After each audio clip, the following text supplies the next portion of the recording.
Olá pessoal, sejam muito bem-vindos neste canal.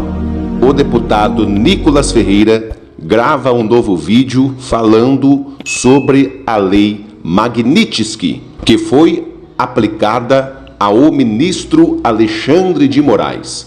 Veja neste vídeo o deputado Nicolas Ferreira relatando tudo o que vai ou pode acontecer com o ministro Alexandre de Moraes. Veja neste vídeo todos os detalhes declarados, contados e explicados pelo deputado Nicolas Ferreira. Veja comigo neste vídeo, meu povo.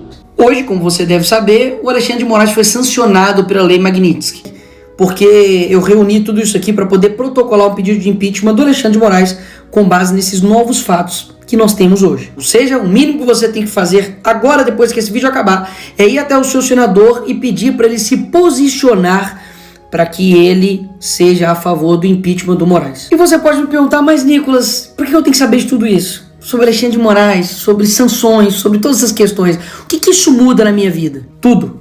Tudo. Porque basicamente durante muito tempo, o brasileiro só vai pra rua quando sente no bolso, né? E é claro que eu quero ter o país com uma economia pujante, com empreendedores, com a gente, enfim, conseguindo viver um país de maneira digna. Mas a nossa liberdade não importa.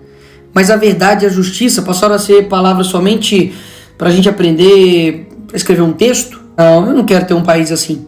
Um país que se preocupa somente com a economia, mas que no âmbito da moral, no âmbito da liberdade, nós somos uma ditadura, uma tirania? Peraí, não é assim que eu imagino um novo Brasil. Então sim, é um trabalho de formiguinha. Conscientizar, falar com as pessoas, ganhar a opinião pública, afinal de contas, nós temos aqui, ó, só isso aqui, ó, só a internet. Enquanto eles têm as universidades, têm os tribunais, tem a Globo, tem toda a mídia tradicional do lado deles. E eu não tenho dúvidas que para melhorar vai ter que piorar muito ainda. E aqui vai meu ponto final. Tudo que eles querem que você faça é desistir, ficar desesperançoso, falar que nada dá certo, que não adianta, mas vai por mim.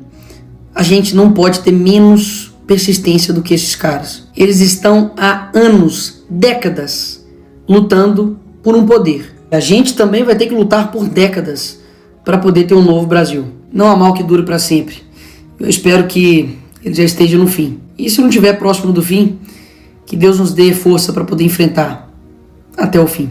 E aí, pessoal, o que você achou desta lei Magnitsky, que foi aplicada ao ministro Alexandre de Moraes e explicado pelo deputado Nicolas Ferreira? Inscreva neste canal, deixe o seu like e compartilhe com todos este vídeo.